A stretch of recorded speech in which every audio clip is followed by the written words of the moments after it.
How to apply seal green tintable sealer mixed with color. In this video, we're going to demonstrate how to apply the tintable sealer with color to your plain concrete patio. We will start by preparing the floor. So any repairs you need to do, this is the time to do it before you wash the concrete. You can see here we're grinding this patch of concrete to make it more even with the surface and less noticeable after we tinted. Using a hand grinder with a concrete grinding blade is what you need to do to be able to do this. Sandpaper or wood sanding, it will not work.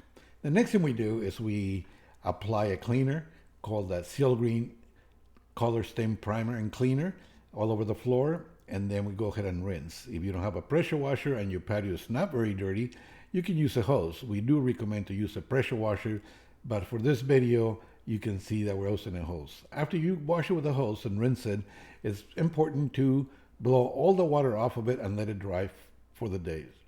The next step after morning, we got up, came back to the job site, and we started wrapping all the walls to make sure that they were clean and dry so we can put paper and protect them from the color that we're going to spray.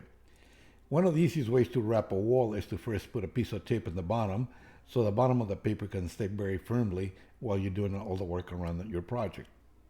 As you can see here, we just basically run a tape all along the line. We like to use frog tape, green tape or yellow tape, either one, at about 2-inch thickness because it gives you a really nice good surface to stick anything to it on top of it in that area. It is important that it's nice and firm so when you spray color and gets in there, it will not stain your wall. Then we prepare a little piece of paper. It's not necessary to tape the paper on the top very well, it's just basically enough to hold it. As you can see, he stretches the paper. The paper that we use in here is what we call butcher paper. We use that because it will not allow absorption of color into the paper and stain your wall behind it. So it's a pretty inexpensive paper. Any kind of paper store will carry it. It's called butcher paper.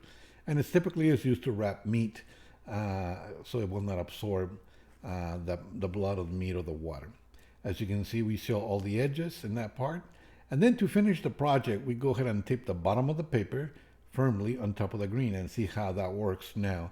That green taping on top of the other green tape makes it a really nice solid application to it, and it can be done quite easily without not a lot of effort to do that. In this case, we only need to protect the front of the house. The next step that you see us, once we remix the sealer and the color together, we go ahead and apply it because the project is fairly large. Well, it's not very large, but we just like to use our backpacks to get a lot of square footage done quickly. This is just a standard garden sprayer pump. Typically carries 4 gallons. In this case, we put about a gallon worth of color, mixed color with tintable sealer in it, and then we just spray it. We get a nice even spray throughout the whole thing. If it puddles a little bit of it, it doesn't matter.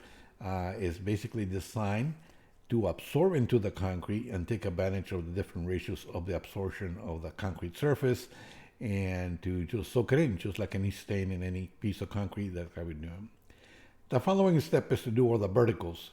The verticals have to do with brush because if you don't, you will have runoffs down the side and it looks really bad. In this case, it's kind of protected because of the grass edge, but it's important to do a really nice job and just keep doing it. The job here is basically to sit there with a brush and just keep painting that so there is no runoffs down the side there that will look ugly in the job, as you can see here. The following step is just allow it to dry. As you can see, it dries all unevenly. In our areas, it dries a little more even than others. It really doesn't matter because we're not looking for an even color. We're looking for a variegation of this color throughout the floor. And then you can see that the patch is less obvious and it's drying slowly. And you can see there was puddles and they're also drying slowly as well. Some of those puddles will be darker areas. And to finish the project, here we are enjoying a nice barbecue in the afternoon after the project was done the next day.